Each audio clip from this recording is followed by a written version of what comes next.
Hello and welcome back dear students. Very good morning to all of you. आप हैं YouTube channel business studies classes में और मैं हूं CA रौनक अग्रवाल। जैसा कि आप सब जानते होंगे अपना जो ये चैनल है इसमें बिजनेस स्टडीज़ पढ़ाया जाता है और सिंस चैप्टर 4 आपको इसमें वीडियो मिलेंगे। ये वीडियो रेलिवेंट किसके लिए है? क्लास 12th कॉमर्स CBSE वाले स्टूडेंट्स के लिए। क्लास 12 कॉमर्स के लिए अभी तक इस चैनल में आपको वीडियो मिल जाएंगे चैप्टर 4 से लेके चैप्टर 12 तक जो भी है। और ये एक ये एक प्रोसेस ख़त्म हो चुका है। अब चैप्टर 1 2 3 बचे हुए हैं, तो कई स्टूडेंट का रिक्वेस्ट आया कि एक बार वीडियो बना दीजिए उसके ऊपर। तो मैं चैप्टर 1 2 3 के ऊपर भी अभी वीडियो लेके आया हूँ आपके लिए। ये है पहला वीडियो चैप्टर 1 का फर्स्ट वीडियो, फर्स्ट चैप्टर।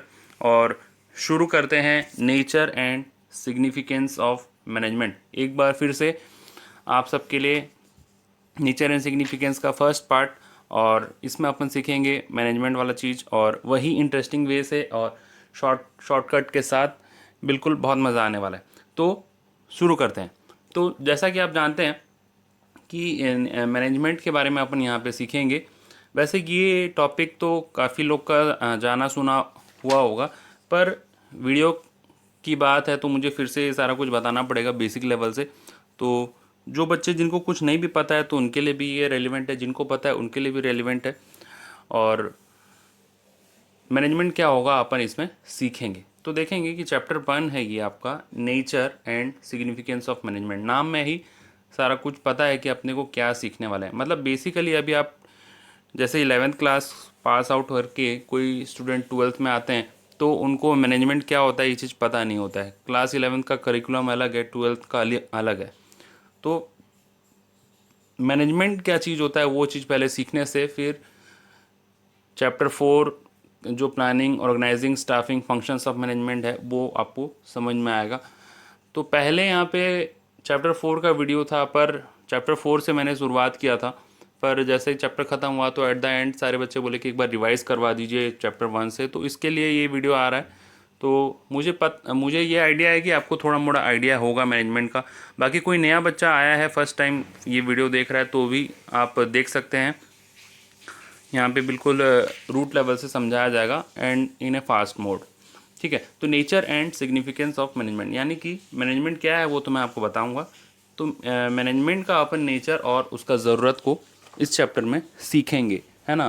तो कभी आप देखे होंगे कि ऑर्गेनाइजेशन, कोई बहुत टाइप का ऑर्गेनाइजेशन आप विजिट किए होंगे, आप देखे होंगे वहाँ पे सब काम इतना आसानी से हो रहा होगा। ठीक है, होता हुआ देखे होंगे। फर्स्ट एग्जांपल आप अपने स्कूल का ही देख लीजिए।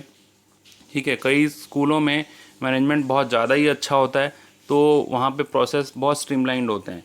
और कई स्कूल में उतना अच्छा नहीं होता है पर फिर भी प्रोसेस होता है। ठीक है, मैनेजमेंट ऐसा चीज़ है जो कि बड़े से बड़े काम को आसानी से करवाने में हेल्प करता है। और मैनेजमेंट ऐसा है ना कि अब देखो, हर एक इंसान सारा काम नहीं कर सकता, तो मैनेजमेंट का हेल्प क्यों लेना पड़ता है? अपन बोलते हैं मैनेजमेंट खराब है यहाँ का। तो मैनेजमेंट में क्या होता है, वर्क को डिवाइड किया जाता है और वर्क को डिवाइड करने के बाद सिस्टमेटिक वर्क होता है। जैसे कि एक ऑर्गेनाइजेशन में टॉप लेवल में भी कोई होते हैं। टॉप लेवल यानी कि जो सबसे बड़ा लेवल, ऊपर वाला लेवल। ठीक है, टॉप लेवल में ओनर होते हैं। ठीक है, फिर ओनर्स के नीचे मैनेजर्स होते हैं, फिर मैनेजर्स से नीचे और स्टाफ होते हैं। ठीक है, एकदम सिंपल सा मैं ले रहा हूँ, ज़्यादा इसको कॉम्प्लेक्स करना नहीं चाहता। तो देखो, 3 टाइप के लोग होते हैं ऑर्गेनाइजेशन में। तो ओनर मतलब तो मालिक जो ऑर्गेनाइजेशन का, ठीक है, जिसने ऑर्गेनाइजेशन को बनाया है ना। और उसके बाद मैनेजर्स मतलब ओनर जिनको रखा हुआ है अपने अंडर में उसको बोलते हैं मैनेजर। मैनेजर यानी कि वो एक हिसाब से ओनर के स्टाफ होते हैं। ठीक है, फिर ओनर क्योंकि सब काम नहीं कर सकता इसलिए वो अपने वर्क को मैनेजर के थ्रू काम करवाता है। ठीक है, तो मैनेजर जो हैं, अब मैनेजर भी हर काम नहीं कर सकता। देखो ऑर्गेनाइजेशन में, अब जैसे आप बिजनेस ऑर्गेनाइजेशन देखेंगे तो वहाँ पे परचेज भी होता है, सेल भी होता है, ठीक है, एडवर्टाइजमेंट का भी एक अलग डिवीज़न होता है, फाइनेंस डिवीज़न होता है ना। तो इस टाइप से ब्रॉडली 3-4 डिवीज़न मैं बता रहा हूँ आपको। तो हर एक डिवीज़न का अलग अलग मैनेजर होगा, क्योंकि ओनर तो एक ही है, owner is single person, owner एक ही है। अब ओनर हर डिवीज़न को देख नहीं पाएगा, तो for the sake of convenience owner has appointed managers for different field. Purchase के लिए एक अलग मैनेजर, सेल के लिए अलग मैनेजर, एडवर्टाइजमेंट के लिए अलग मैनेजर, फाइनेंस के लिए अलग मैनेजर। ठीक है, नाउ अब मैनेजर हर फील्ड का एक ही है, परचेज का एक, सेल का एक, एडवर्टाइजमेंट का एक, फाइनेंस का एक। तो क्या ये एक मैनेजर वो पूरे डिवीज़न को चला पाएगा? नो, ऐसा नहीं होता है। फिर मैनेजर्स के अंडर में स्टाफ होते हैं। ठीक है, स्टाफ होते हैं। अब देखो यहाँ पे एक एक मैनेजर अगर है, परचेज का एक मैनेजर, सेल्स का एक, एडवर्टाइजमेंट का एक और फाइनेंस का एक, तो इसके अंडर में देर विल बी स्टाफ्स। ठीक है, 1 2 3 4 5, उसी तरह यहाँ पे 5 स्टाफ, यहाँ पे 5, यहाँ पे 4 भी हो सकते हैं। ठीक है, depending upon the size they can create staff. ठीक है, तो ये एक आपको ऑर्गेनाइजेशन स्ट्रक्चर में आपको दिखाया। ठीक है, तो इसमें क्या होगा, अब वर्क डिवाइड होगा। अब इसमें वर्क डिवाइड होगा, ओनर ने बता दिया काम किसको, मैनेजर को। मैनेजर को अब सब काम पता है, और हर एक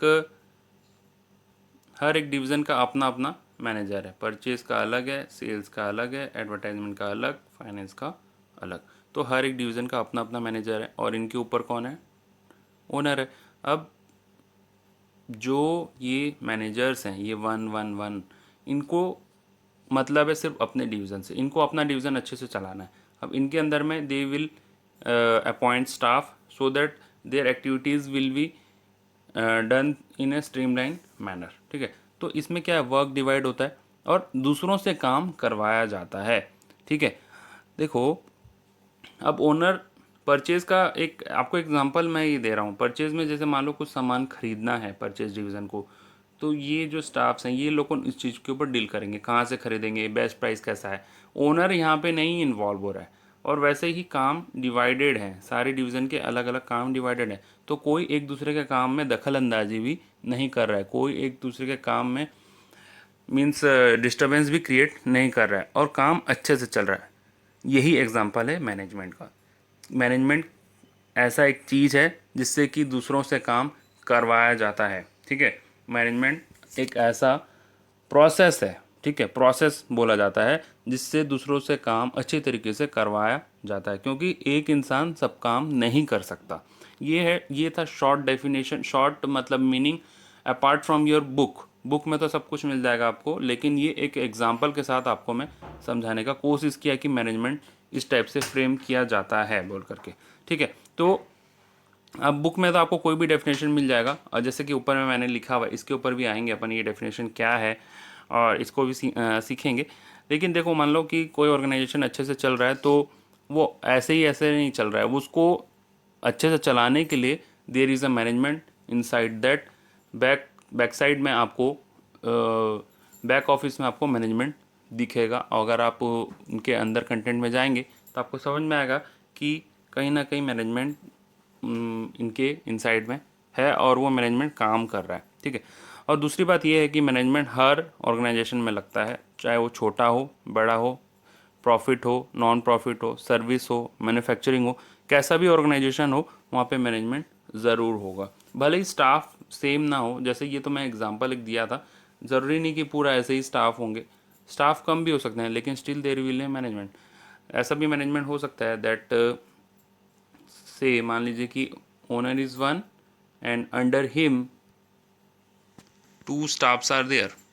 एक ओनर 2 स्टाफ हैं। ठीक है, एक ओनर के अंदर में 2 स्टाफ हैं, still there will be management. ऐसा ज़रूरी नहीं कि ओनर के अंदर में मैनेजर होगा, मैनेजर के अंदर स्टाफ होंगे, ऐसा नहीं है।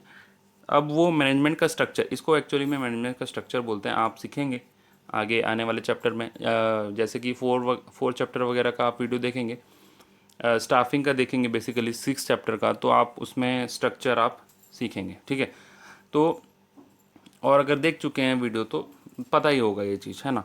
तो ऐसा ज़रूरी नहीं कि स्ट्रक्चर सबका सेम होगा। Different organisation depending upon the organisation structure will be change, structure will change. ठीक है, तो मैनेजमेंट में होता क्या है, इंटर रिलेटेड फंक्शन होते हैं, series of inter related function, और उसको अचीव करना होता है।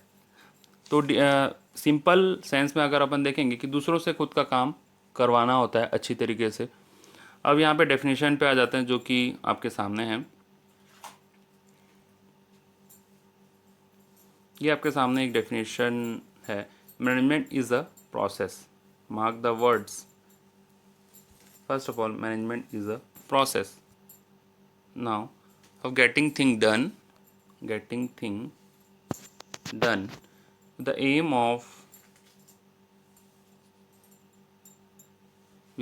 of achieving goals effectively and efficiently।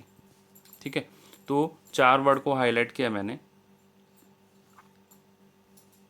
एक गोल को भी कर लेते हैं। ठीक है, तो अभी तक जो अपन सीखे वो यही है कि मैनेजमेंट इज़ अ प्रोसेस। पहली बात, मैनेजमेंट प्रोसेस है। ऐसा नहीं कि मैनेजमेंट लगा दिया और काम एकदम एक ही बार में हो गया, जैसे कि दवाई खाए तुरंत ठीक हो गए, वैसा नहीं है management. Management is a process and आगे आप सीखेंगे कि management is a continuous process, इसको लगातार चलाते रहना पड़ता है। ऐसा नहीं कि मैनेजमेंट एक बार सेट कर दिए सब काम ऑटोमेटिकली हो जाएगा, नहीं, उसको बार बार चेक करना पड़ता है। इसीलिए it is told as management is a process of getting thing done. अपना काम करवाने के लिए एक प्रोसेस है with the aim of achieving goals. Goals मतलब आपके लाइफ के गोल नहीं, आपके लाइफ के गोल में मैनेजमेंट नहीं होता। और गोल का मतलब सिर्फ ऐसा नहीं होता है कि लाइफ का गोल होता है ना।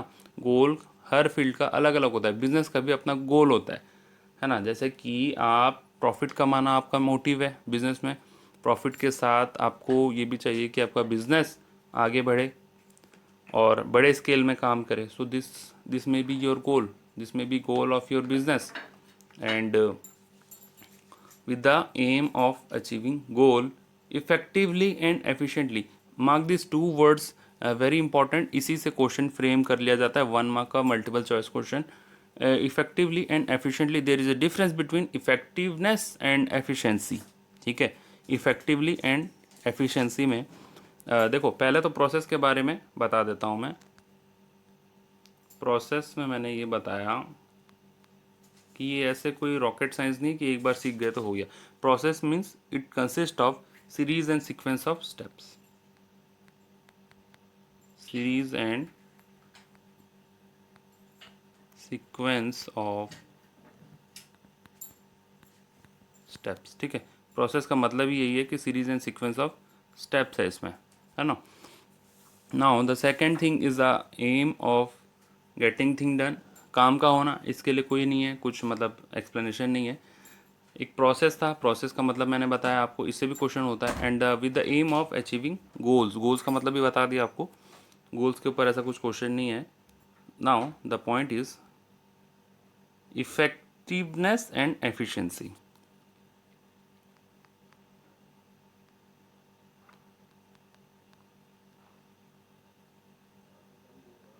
इफेक्टिवनेस, इफेक्टिवनेस यानी कि काम खत्म होना चाहिए, है ना, काम आपका होना चाहिए। और इफेक्टिवनेस यानी कि work should be done, work should be done यानी कि काम होना चाहिए। अब उसमें कॉस्ट का कोई बात नहीं है, ठीक है, पर एफिशिएंसी में बात आता है।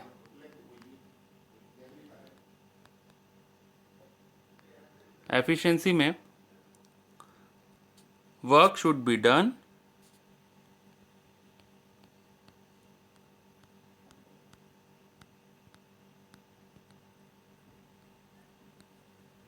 Plus minimum cost. बहुत ध्यान से देखिए, देखो प्रोसेस मतलब series and sequence of step, series and sequence of step, एक के बाद एक, एक के बाद एक, एक के बाद एक, this is called process. But effectiveness, effectiveness मतलब वर्क शुड बी डन, काम होना चाहिए इन टाइम, काम हो जाना चाहिए, जैसे कि इन टाइम। ठीक है, जैसा कि ओनर ने वर्कर्स को बोला कि एक वॉल खड़ा करना है, ठीक है। ओनर ने वर्कर्स को बोला कि एक वॉल खड़ा करना है और आज शाम तक हो जाना चाहिए। तो वर्कर बोले कि आज शाम तक नहीं होगा। तो वर्कर ने बोला कि आज शाम तक नहीं हो पाएगा।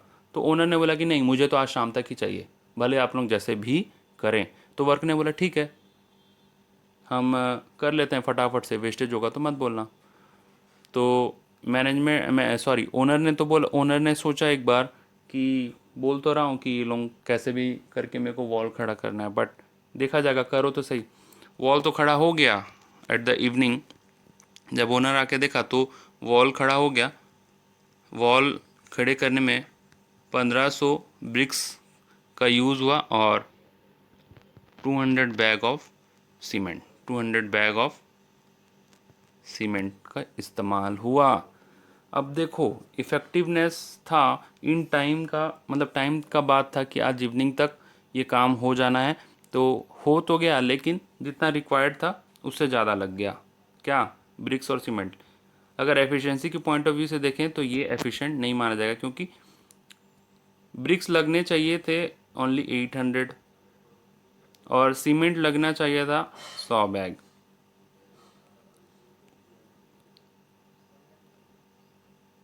ये सीमेंट 100 बैग लगना चाहिए था और ब्रिक्स लगना चाहिए था 800 बैग्स ओनली। तो क्या हम ये काम को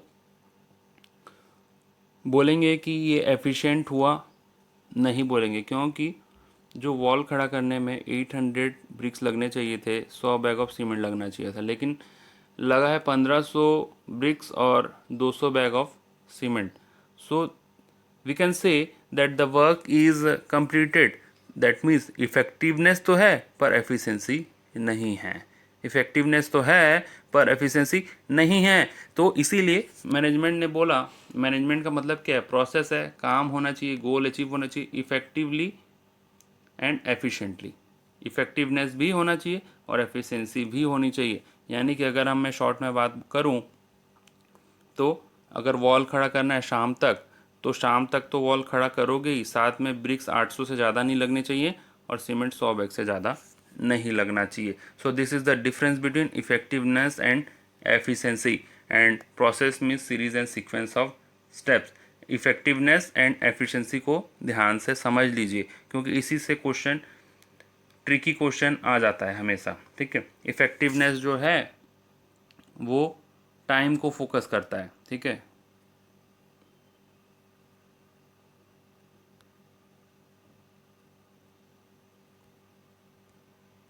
इफ़ेक्टिवनेस जो है वो टाइम को फोकस करता है, कॉस्ट को नहीं करता। पर एफिशिएंसी जो है वो कॉस्ट को भी फोकस करता है,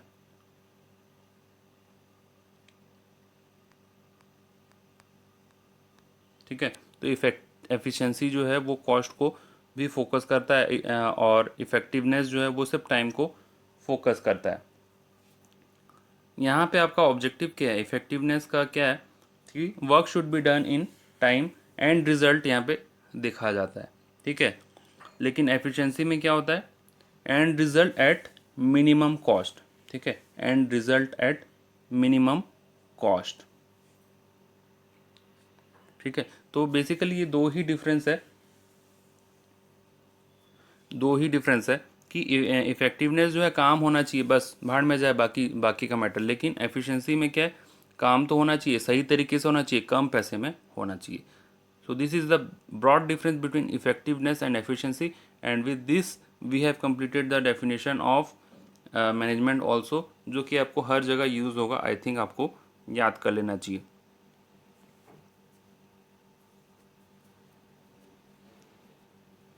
और मैं ये कहूँ कि इफ़ेक्टिवली और एफिशिएंटली दोनों होना ज़रूरी है, क्योंकि ये दोनों होगा तो ही ऑर्गेनाइजेशन आगे बढ़ेगा। अदरवाइज़ इन दोनों में से एक भी नहीं हुआ, अगर इन दोनों में से एक भी मिसिंग है तो ऑर्गेनाइजेशन डाउन जाएगा, ऑर्गेनाइजेशन का डाउनफॉल होगा। So management is a process, because इसमें series and sequence of steps हैं, एक के बाद एक के बाद एक, और काम को करने का है, ठीक है। कोई भी ऐसा ऐसा वैसा नहीं है कि मतलब कुछ काम होना चाहिए, ठीक है। Management is a process of getting thing done with the aim of achieving goal. कोई ना कोई गोल होना चाहिए and the goal should be achieve on effectively and efficiently. Effectively यानी टाइम पे होना और एफिशिएंटली यानी कि सही तरीके से होना with minimum cost. I hope आपको ये चीज़ आज डेफिनेशन समझ में आया होगा। सो आज के लिए इतना ही। With this we are completing our today's video. Management का मीनिंग आज हमने सीखा था और बहुत ही सिंपल है। आगे अपन और जो इस चैप्टर में है वो सारा कुछ सीखेंगे। Thank you for coming to the channel, thank you for watching this video, have a nice day, bye bye.